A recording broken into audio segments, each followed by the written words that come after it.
Hello students, TNC exam preparation channel पर हम आपका स्वागत करते हैं। यूपी बीएससी नर्सिंग एग्जामिनेशन 2024 की तैयारी के लिए पेपर सेट आपके सामने है। आप इस पेपर का सलूशन करते रहिए, बार बार सलूशन करिए और इस तरह के बार बार आपके सामने मॉक पेपर्स दिए जाएंगे। वही कंटेंट्स हैं जिस तरह के कंटेंट्स एग्ज़ाम में आते हैं। आप लाइक कीजिए, शेयर कीजिए, सब्सक्राइब कीजिए, लेकिन इस पर बने रहिए, हर हालत में बने रहिए और बार बार रिवाइज कीजिए। क्वेश्चन नंबर वन में एक सेंटेंस दिया गया है जिसमें इज़ वेरी आइडियल फॉर के नीचे अंडरलाइन दिया है और कह रहा है कि इसका इम्प्रूवमेंट कीजिए, यानी इसके जगह पर दिए गए ऑप्शन में से कौन सा मोस्ट एप्रोप्रिएट है उस पर टिक लगाइए, उसको चूज कीजिए। देखिए underline word is very ideal for और ऑप्शन है is ideal for, is most ideal, is most unique, no improvement. Ideal best possibility को शो करता है, यानी इसमें ऑलरेडी सुपरलेटिव डिग्री का वर्ड होता है, इसलिए इसके सब्स्टिट्यूट के रूप में कोई भी ऐसा ऑप्शन नहीं चूज करना है जिसमें सुपरलेटिव डिग्री का कोई वर्ड लगा हो, जैसे बेस्ट, मोस्ट, नॉट नेसेसरी। इसलिए बी और सी ऑप्शन नहीं है। जैसा कि हमने बताया कि आइडियल बेस्ट पॉसिबिलिटी को शो करता है, इसके साथ इनफैक्ट वेरी का भी यूज नहीं होता, इसलिए इससे बढ़िया ऑप्शन कोई हो नहीं सकता कि इज आइडियल फॉर, यानी क्वेश्चन नंबर 1 का ऑप्शन ए सही है। क्वेश्चन नंबर 1 ऑप्शन ए सही है। अब क्वेश्चन नंबर 2 देखिए। क्वेश्चन नंबर 2 में है इडियम्स एंड फ्रेजेस से related question. They have a connection fit. Option जो दिए गए हैं उनमें से कौन मोस्ट एप्रोप्रिएट है जो इसकी मीनिंग को वेरीफाई करता हो, इसकी मीनिंग से रिलेटेड हो।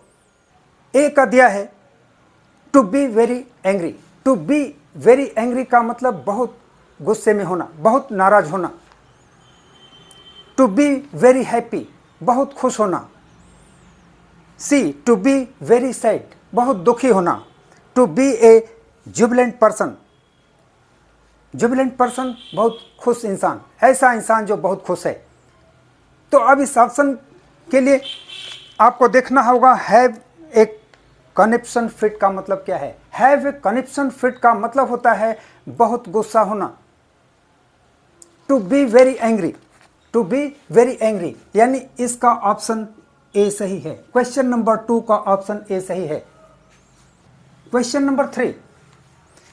क्वेश्चन नंबर 3 भी इडियम्स एंड फ्रेजेस का है। A pearl of wisdom. नीचे ऑप्शन दिए गए हैं। A an important piece of news, बहुत महत्वपूर्ण समाचार। एन इंपॉर्टेंट पर्सन, महत्वपूर्ण व्यक्ति। इंपॉर्टेंट थिंग फॉर लाइफ, जीवन के लिए महत्वपूर्ण चीज। D an important piece of advice, महत्वपूर्ण सलाह। अब आपको जानना होगा a piece of wisdom, a pearl of wisdom. A pearl of wisdom का मतलब होता है महत्वपूर्ण सलाह। An important piece of advice, यानी क्वेश्चन नंबर 3 का ऑप्शन डी सही है। क्वेश्चन नंबर 4 डायरेक्ट नरेशन में दिया हुआ है, इसको इनडायरेक्ट नरेशन में चेंज करना है। क्वेश्चन आपके सामने है, देख रहे होंगे। जब हम डायरेक्ट नरेशन को इनडायरेक्ट नरेशन में चेंज करते हैं तो पहला चेंज रिपोर्टिंग स्पीच के वर्ब में होता है, सेट 2 में। किसके आधार पर? रिपोर्टेड स्पीच के आधार पर, यानी इन्वर्टेड कामा के अंदर जो सेंटेंस है उसके टाइप के आधार पर। वो कैसा है तो आगे देख रहे होंगे। मार्क ऑफ इंट्रोगेशन लगा है। इसका मतलब रिपोर्टेड स्पीच इन्वर्टेड कामा से ढका हुआ सेंटेंस इंट्रोगेटिव है, और जब इंट्रोगेटिव सेंटेंस होता है तो सेड टू के जगह पर आस्ट लिखा जाता है। सी आस्ट।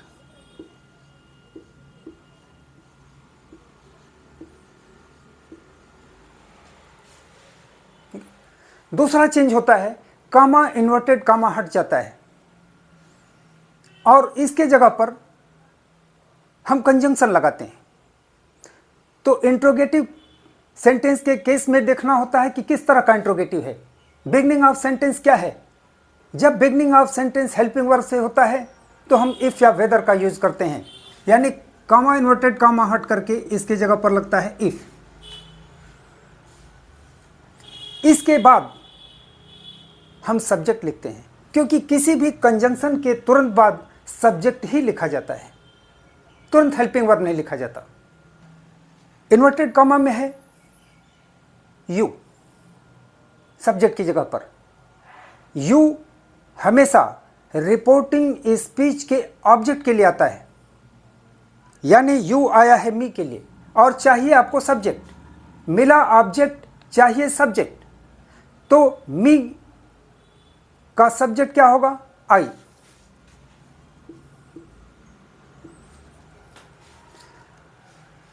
अब इसके बाद आपको हेल्पिंग वर्ब चाहिए। जब रिपोर्टिंग स्पीच पास्ट टेंस का होता है तो रिपोर्टेड स्पीच का टेंस बदलता है। देखिए रिपोर्टिंग स्पीच में सेड टू दिया है, सेड यानी second form of the verb, past indefinite tense का है, तो रिपोर्टेड स्पीच का टेंस बदलेगा। अब देखना है रिपोर्टेड स्पीच किस टेंस से बिलोंग करता है, तो हैव के साथ third form of the verb है, यानी ये प्रेजेंट परफेक्ट टेंस का है, ये बदलेगा पास्ट परफेक्ट टेंस में। पास्ट परफेक्ट टेंस का हेल्पिंग वर्ब क्या होता है? हैड। इसके बाद लगेगा ever, third form of the verb इसमें भी होगा, फ्लोन। एक काइट में चेंज नहीं होगा। She asked me if I had ever phloem A kite. ये देखिए सी में है, क्वेश्चन नंबर 4 के सी में यह है, यानी क्वेश्चन नंबर 4 का सी सही है। क्वेश्चन नंबर 5, क्वेश्चन नंबर 5 में देखिए यह भी डायरेक्ट नरेशन में है, इनडायरेक्ट नरेशन में चेंज करना है। रिपोर्टेड स्पीच यानी इन्वर्टेड कामा के अंदर का सेंटेंस एसर्टिव है, और जब रिपोर्टेड स्पीच एसर्टिव होता है तो रिपोर्टिंग स्पीच में सेड टू को चेंज करने के लिए देखना पड़ता है कि क्या रिपोर्टिंग स्पीच में सब्जेक्ट के साथ साथ ऑब्जेक्ट भी दिया गया है। तो ही सब्जेक्ट है, मनोज ऑब्जेक्ट है, ऑब्जेक्ट दिया हुआ है। अगर ऑब्जेक्ट है तब सेट बदलता है, ऑब्जेक्ट नहीं है तो सेट नहीं बदलता। इस केस में ऑब्जेक्ट है इसलिए सेट टू बदलेगा और इसके जगह पर होगा टोल्ड, तो होगा ही टोल्ड।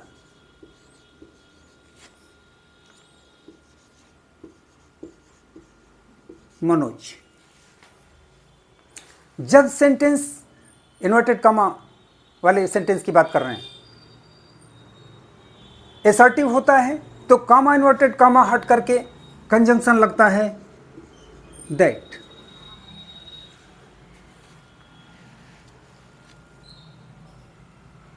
रिपोर्टेड स्पीच में सब्जेक्ट दिया है आई। आई हमेशा रिपोर्टिंग स्पीच के सब्जेक्ट के लिए आता है। रिपोर्टिंग स्पीच का सब्जेक्ट ही है तो यहां भी होगा ही।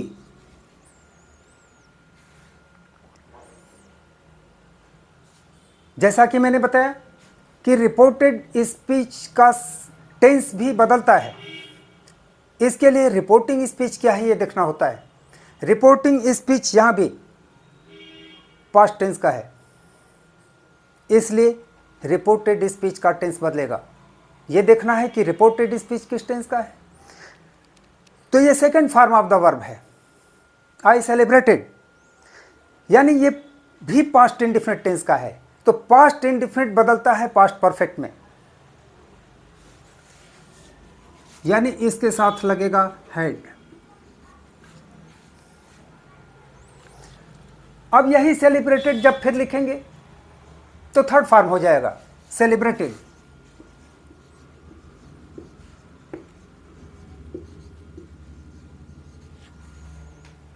जब सब्जेक्ट आई था तो अपना की इंग्लिश माई थी। जब सब्जेक्ट के जगह पर यानी आई की जगह पर आपने ही लिखा तो माई की जगह पर क्या हो जाएगा, हिज।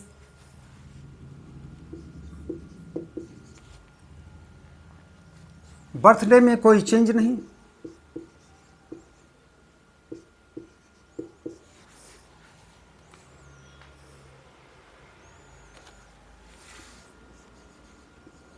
टू डेज एगो में कोई चेंज नहीं।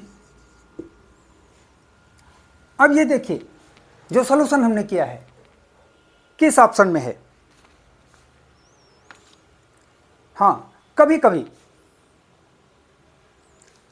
एगो बदल देता है, एगो के जगह पर बिफोर भी आता है।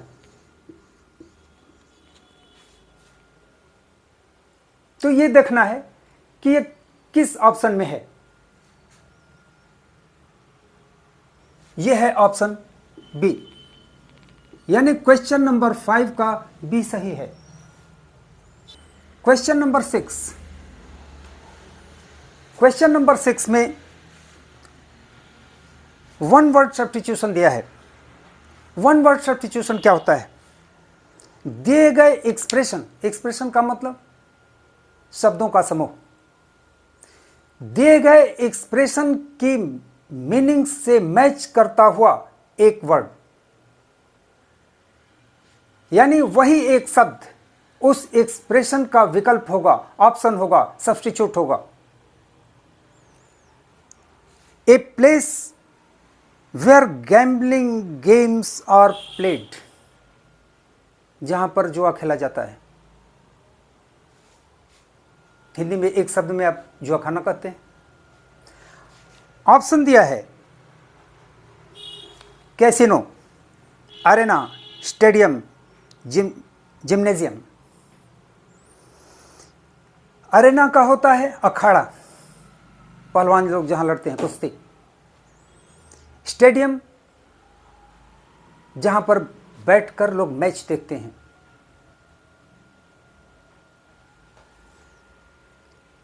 मैच होते भी हैं, चाहे वो कोई भी है, क्रिकेट का हो, हॉकी का हो, जो भी हो। जिम्नाजियम ये व्यायामशाला है, एक्सरसाइज जहां पर फिजिकल होता है। ये तीनों तो नहीं है। कैसीनो, कैसीनो का मतलब भी होता है जुआघर, जहां पर जुआ खेला जाता है। यानी इसका ऑप्शन ए, 6 का ऑप्शन ए सही है। क्वेश्चन नंबर 7 वॉइस से रिलेटेड है। इसमें पैसिव वॉइस का दिया गया है सेंटेंस, आपको एक्टिव वॉइस में चेंज करना है। जब आप पैसिव वॉइस को एक्टिव वॉइस में चेंज करते हैं तो जो ऑब्जेक्ट है उसको सब्जेक्ट के रूप में चेंज करते हैं। ऑब्जेक्ट कहां होगा, बाई के बाद। बाई के बाद है the chief guest.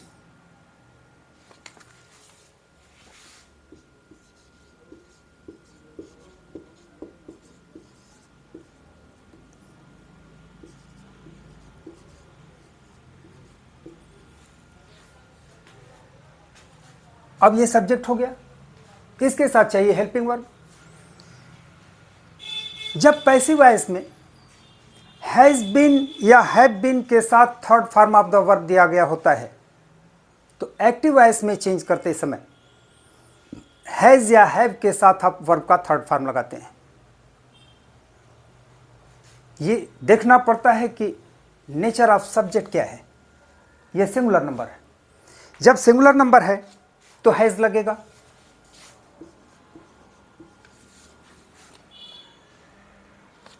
Third form of the verb चाहिए।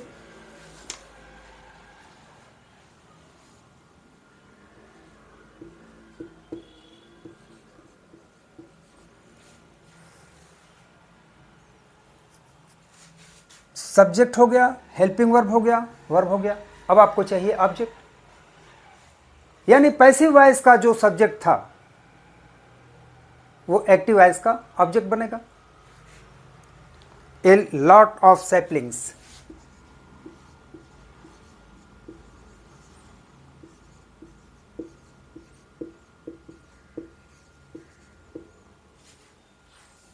अब देखिए किस ऑप्शन में है।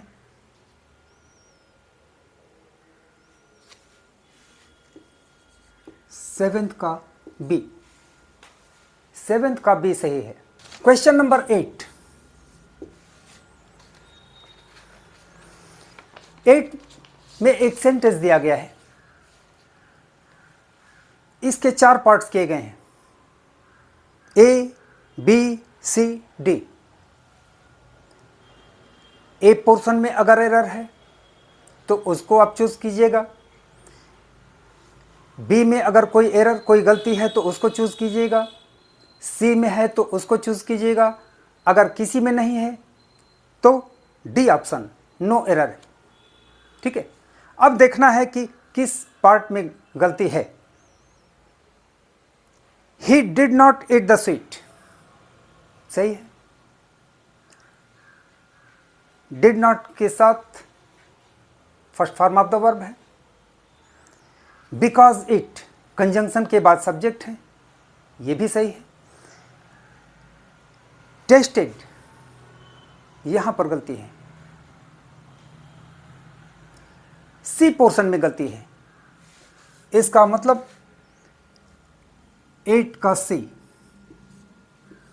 इस पर आप टिक लगाएंगे। एरर किस में है? 8 के सी में। क्वेश्चन नंबर 8 के सी में एरर है। क्वेश्चन नंबर 9, क्वेश्चन नंबर 9 भी वही है, इसी तरह का।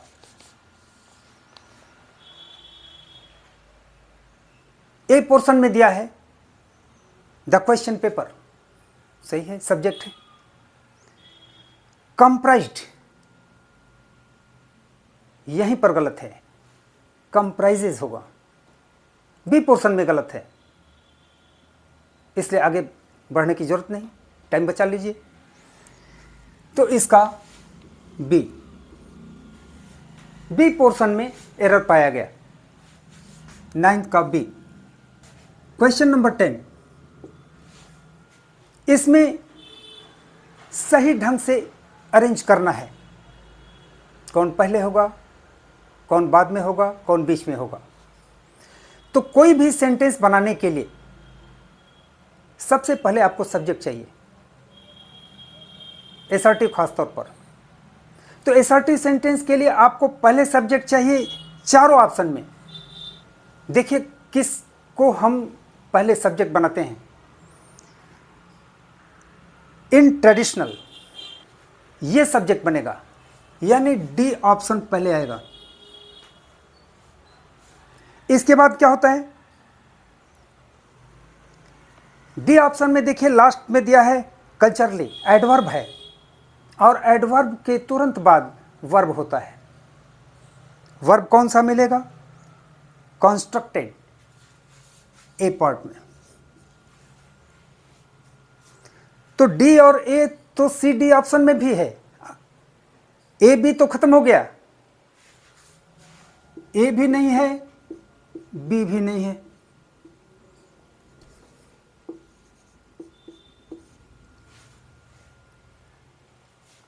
अब डी और ए ऑप्शन सी में भी है, ऑप्शन डी में भी है।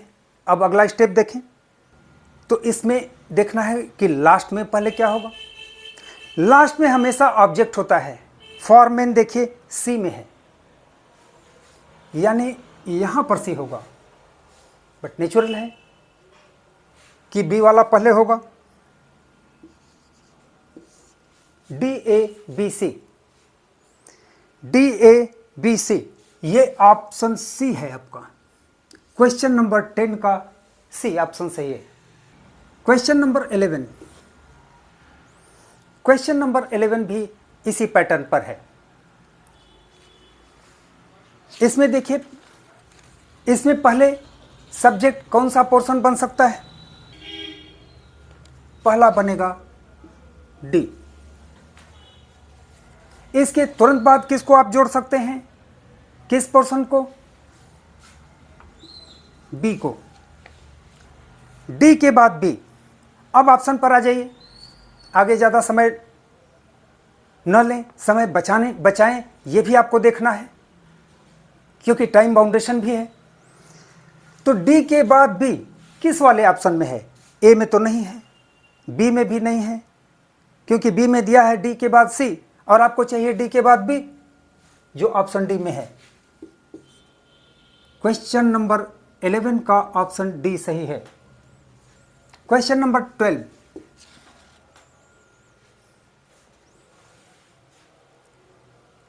में दिया है if you are focused you can, और 4 ऑप्शन दिया है वर्ब का, अचीव्ड, अचीव, अचीव्स, अचीविंग। कौन सा होगा? कैन के साथ हमेशा first form of the verb लगता है, first form of the verb ही लगेगा। अब देखिए first form of the verb कहाँ है? ऑप्शन ए में, you can achieve, A, option A सही है, 12 का ए। ट्रिक है, बहुत ज़्यादा सोचना नहीं है। कैन के साथ क्या लगता है? First form of the verb, बस निशान लगा लीजिए। क्वेश्चन नंबर 13,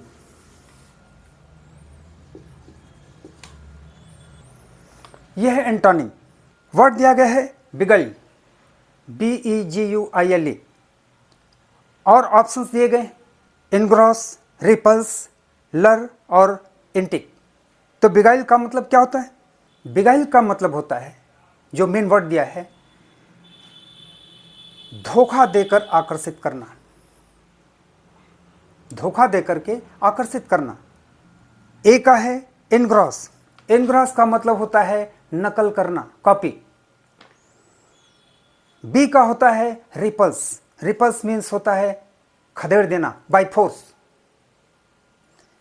सी का है लर, लर का मतलब होता है लालच दे करके किसी को कोई काम कराने के लिए प्रेरित करना या कोई काम करा देना।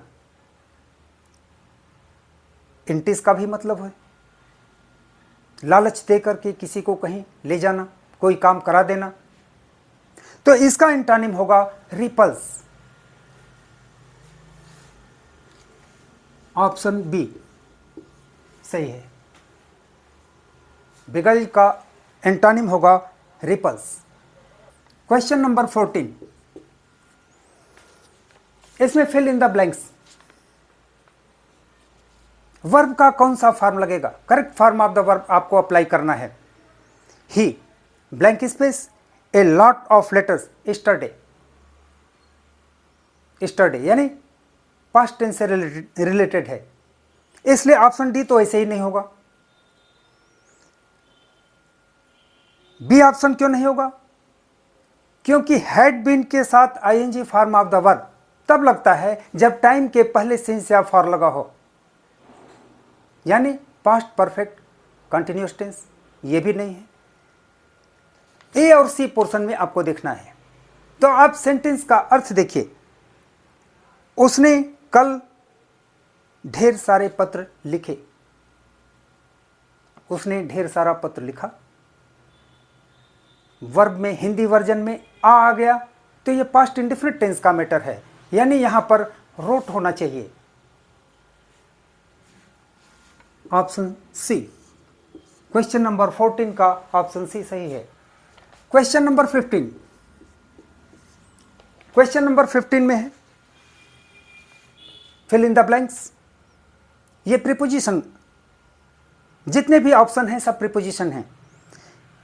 The Mekong is also home, blank space, the world's largest catfish.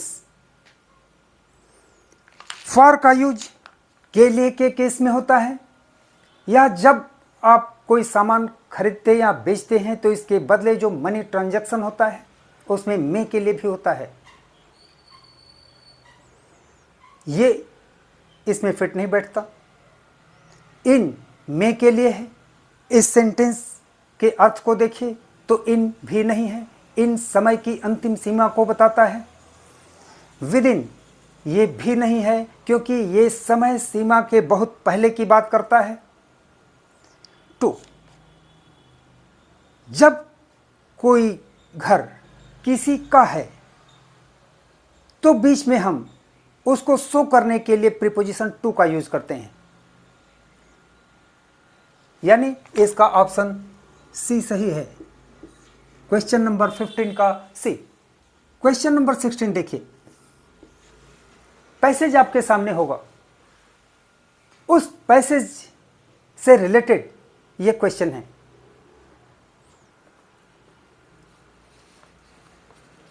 Question है कि what is the most suitable title for the passage. पूरे पैसेज को पढ़ने के बाद आपको ये देखना होता है, ये समराइज करना होता है कि ये पैसेज की जो थीम है किसके चारों तरफ घूम रही है, वही टाइटल होगा। तो यह है पहला, इंपॉर्टेंस ऑफ हॉस्पिटैलिटी सर्विस। दूसरा है importance of nursing service, importance of doctors, importance of physicians. इसमें ऑप्शन बी सही है, importance of nursing services. Nursing services के महत्व के बारे में बताया गया है, इसमें हाईलाइट किया गया है, यानी इसका ऑप्शन बी सही है। क्वेश्चन नंबर 17, इसमें क्वेश्चन है जो इस पैसेज से रिलेटेड है। What is considered as one of the most important components of hospital services. Hospital services में कौन सबसे इंपॉर्टेंट है, कौन सा वर्क सबसे इंपॉर्टेंट है, महत्वपूर्ण है, ये आपको बताना है। तो इसमें डॉक्टर सर्विस, डॉक्टर की सर्विस बस इतनी है कि वो दवा प्रिस्क्राइब करता है, जहाँ बहुत ज़रूरत होती है उनको बुलाया जाता है, तब जाते हैं, रूटीन चेक में आ जाते हैं। टीचर सर्विस, टीचर का यहाँ कोई कनेक्शन नहीं है। वार्ड बॉय सर्विस, इनका लिमिटेड वर्क होता है। नर्सिंग सर्विस ये इंपॉर्टेंट है, मरीजों को हर तरह से आराम देने के लिए, उनको सपोर्ट करने के लिए नर्स की ही ज़रूरत पड़ती है। जितने भी अटेंडेंट होते हैं, कहीं पर अब थोड़ा सा प्रॉब्लम महसूस करते हैं, नर्स ही अवेलेबल होती हैं, यानी इसका भी ऑप्शन बी सही है 17 का। 18 पैसेज पर ही बेस्ड ये भी है। According to some people nursing is a task that is designed. Nursing एक ऐसा काम है जिसको डिजाइन किया गया है, बनाया गया है। 4 ऑप्शन दिए गए, किस लिए डिजाइन किया गया है। A, to help and comfort patients in a dependent role carrying out orders of physicians. जैसा कि अभी हमने आपको पहले बताया कि फिजिशियन जो कुछ भी दवा लिखता है उसको प्रॉपरली देना, अटेंडेंट के साथ साथ पेशेंट को देखना, अटेंडेंट्स की क्या प्रॉब्लम्स है पेशेंट्स को लेकर के वो भी देखना, सब कुछ है, यानी इसमें ऑप्शन ए सही है पहला ही, 18 का A. Question number 19, which of the following words could replace the word association. Replace का मतलब इन प्लेस ऑफ। एसोसिएशन शब्द की जो मीनिंग है उसकी मीनिंग के जगह पर दिए गए ऑप्शन में से किसको हम रिप्लेस कर सकते हैं। पहले ऑप्शन की मीनिंग देखिए। रिलेशनशिप का मतलब होता है संबंध। एकोमोडेशन, एकोमोडेशन का मतलब होता है आवास। अथॉरिटी, अथॉरिटी का मतलब होता है अधिकार, पावर। डी, एबिलिटी, एबिलिटी का मतलब होता है क्षमता। अब देखें एसोसिएशन का मतलब क्या होता है। एसोसिएशन का भी मतलब होता है संबंध। एसोसिएशन का मतलब संबंध, रिलेशनशिप का मतलब संबंध। इसका मतलब रिलेशनशिप को एसोसिएशन से रिप्लेस किया जा सकता है, एक दूसरे से रिप्लेस किया जा सकता है, यानी दोनों की मीनिंग सेम है। ऑप्शन ए। क्वेश्चन नंबर 20, इसमें एक वर्ड दिया है रोबस्ट। इसका सिनोनिम क्या है? सिनोनिम का मतलब सेम इन मीनिंग या नियरेस्ट इन मीनिंग। पहले ऑप्शंस की मीनिंग देखें। फेबल, फेबल का मतलब वीक, कमजोर। वाइग्रस, वाइग्रस का मतलब स्ट्रांग, मजबूत। इनफर्म, इनफर्म का भी मतलब वीक, कमजोर। फ्रेल, फ्रेल का भी मतलब वीक या कमजोर। अब देखिए रोबस्ट का है, रोबस्ट माने होता है स्ट्रांग, मजबूत।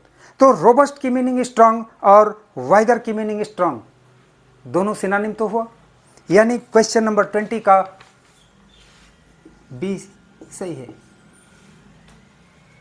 20 क्वेश्चन के ही सेट आते हैं आप लोगों में, और ये 20 का मॉक पेपर लगातार आपको दिया जाएगा। आप इसको देखते रहिए, चैनल पर बने रहिए, अपना व्यूज़ देते रहिए, सब्सक्राइब करिए, करते रहिए। Thank you for your kind cooperation.